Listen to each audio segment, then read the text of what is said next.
미국 내부적으로도 상당히 좀 복잡합니다. 사면 초과에 빠지고 있는데요. 왜 그런지 주제어 보시죠.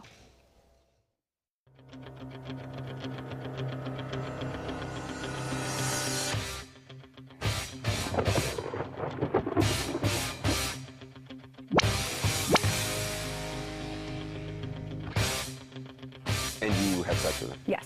You were 27, he was 60. Were you physically attracted to him? No. Not at all. No. Did you want to have sex with him? No. But I didn't say no. I'm not a victim. I'm not. It was entirely consensual. Oh, yes. Yes.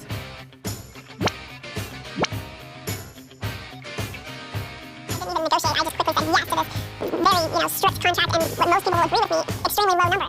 I was in a parking lot going to a fitness class with my infant daughter. I was taking, the seats facing backwards in the back seat, diaper bag, getting all the stuff out. And a guy walked up on me and said to me, "Leave Trump alone, forget the story." And then he leaned around and looked at my daughter and said, "It's a beautiful little girl. It'd be a shame if something happened to her mom." And then he was gone. You took it as a direct threat. Absolutely. Did you go to the police? No, Why? because I was scared. And I'm afraid the election.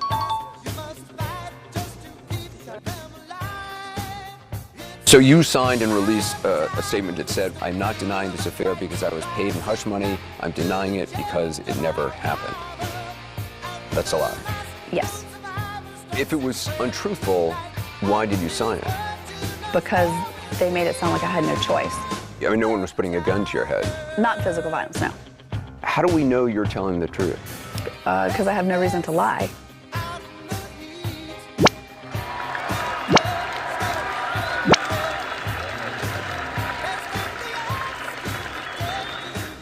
The president watches 60 Minutes. If he's watching tonight, what would you say to him? He knows I'm telling the truth. With respect to that interview, I will say the president strongly, clearly, and has consistently denied these underlying claims, and the only person who's been inconsistent is the one making the claims.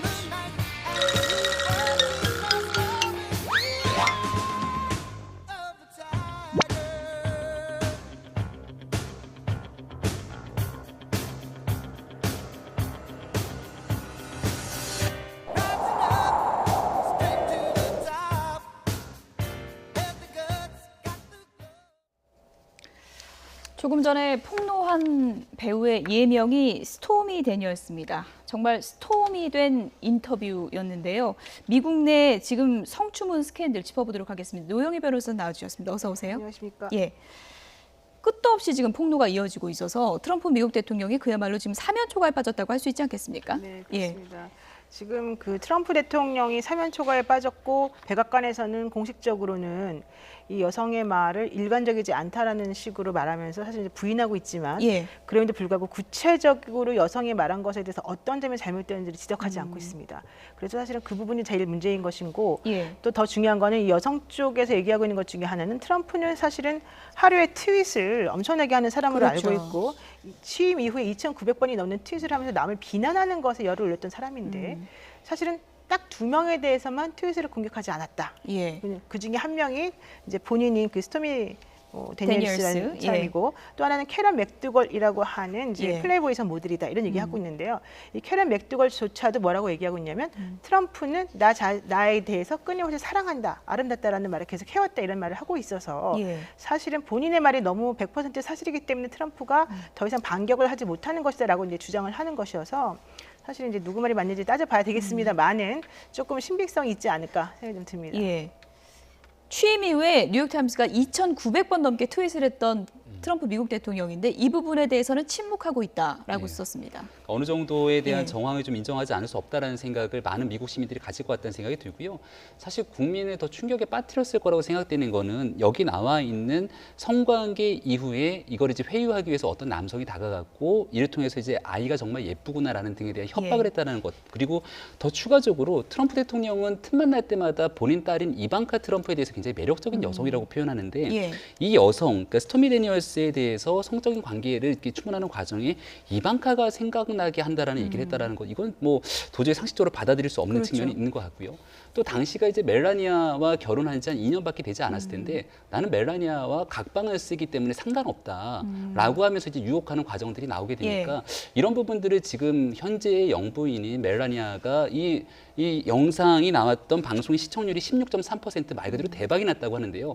아마 멜라니아도 그 영상을 보고 있었겠죠. 백악관 내에서도 상당한 이 파문이 예상되는 대목입니다. 예, 그래서 냉기류가 돈다 뭐 이런 얘기까지 나오고 있는데 글쎄요, 뭐 나라마다 정치 환경이 다른 거지만 미국 지금 보면은 트럼프 대통령 지지율이 오히려 올랐다 그럽니다. 이거 어떻게 봐야 됩니까? 그러니까 그런데 이제 뭐 국내에서도 벌써 이제 그런 반응들이 이제 댓글 같은 걸 보면 많이 있던데, 그러니까 트럼프니까 놀랍지 않다 이런 표현들을 이제 많이 써요. 그래서 영향이 없는 건가요? 예, 그런 것 같습니다. 그러니까 이걸 이제 어떻게 보면 이제 그 관심들은 굉장히 이제 미국 국민들도 많은 것 같아요. 최근 11개월 사이에 최고랍니다. 네, 그래서 이제 트럼프 대통령의 이런 그 이야기들에 대해서 성추문에 대해서 굉장히 관심을 갖고 다들 이제 그 시청을 하고 하긴 하지만 이것으로 트럼프 대통령을 지지했던 사람들이 지지를 철회할 가능성은 좀 별로 높지 않은 그런 상황이 아닌가 이렇게 생각이 되고요. 그러니까 오히려 최근에 이제 무역 전쟁 뭐 이런 것도 미국 중국하고 일으키면서 이거 역시 뭐 사실은 미국 뉴욕 증시에도 악영향을 미치고 하지만 그럼에도 불구하고 굉장히 애국적으로 일을 한다라는 생각을 좀 하는 것 같아요. 그러니까 미국 국민의 이익, 미국 기업의 이익을 위해서 열심히 일하고 있고, 그러니까 트럼프의 그 여성 편력은 이미 우리가 다 알고 있는 거 아니냐라는 그런 그 인식들도 좀 깔려 있는 게 아닌가. 그래서 지지율에 별로 영향은 없는 그런 상황이 아닌가 이렇게 생각을 합니다. 그러면 뭐 이런 해석은 그렇지만 평소 이미지가 그런 게 오히려 이득이 된 건가요? 어떻게 봐야 됩니까? 그러니까 결과적으로 그렇게 된 건데 이걸 뭐 이렇게 권장할 수는 없죠. 이런 상황 자체를. 그리고 뭐 우리나라의 정치인이 이렇게 또 따라해서도 곤란하겠습니다. 그게 가장 또 걱정이 되긴 하는데 그런데 어찌됐건 이 뭐 국내에서도 미투 운동이 불고 있지만 만약에 트럼프 대통령도 그 미투 운동과 그런 사례들 그런 사례들이었으면 조금 더 기류가 달랐을 것 같아요.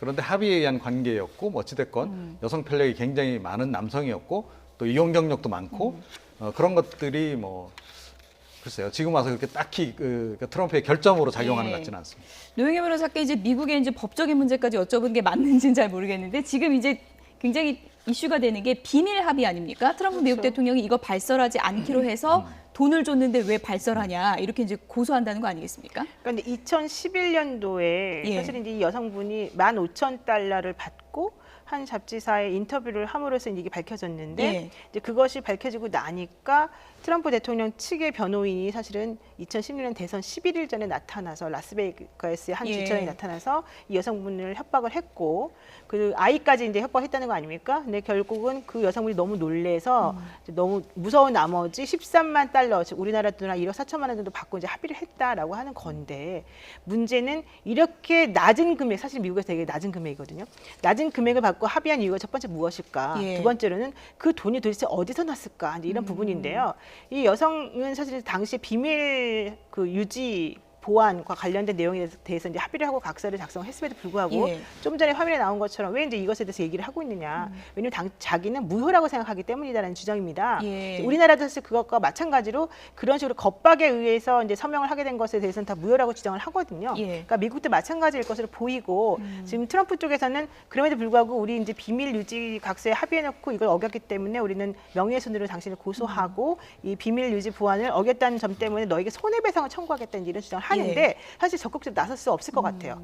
왜냐하면 당시에 그 문제가 된 돈이라고 하는 것은 불법적으로 사용된 돈일 가능성이 크고 특히 대선 자금과 관련해서 모아둔 돈일 가능성이 크지만 물론 이 트럼프 대통령의 그 변호인은 뭐라고 얘기했냐면 이 돈은 내가 개인적으로 지불한 돈이고 그 돈을 달라고 트럼프에게 얘기했지만 아직 못 받았다 이런 얘기까지 하고 있어서 사실 만약에 그것이 사실이라고 한다면 정말로 트럼프하고 그런 내용의 합의가 있었는지도 문제가 될 수 있어서 법적으로는 좀 더 복잡한 문제가 될 수 있을 것 같습니다. 트럼프 미국 대통령이 어떤 뭐 문제가 있으면 반박도 하고 거친 말도 하고 그러는데 이번엔 유독 침묵을 유지하고 있는데 소극적이지 않습니까? 상당히 그게 의미가 있습니다.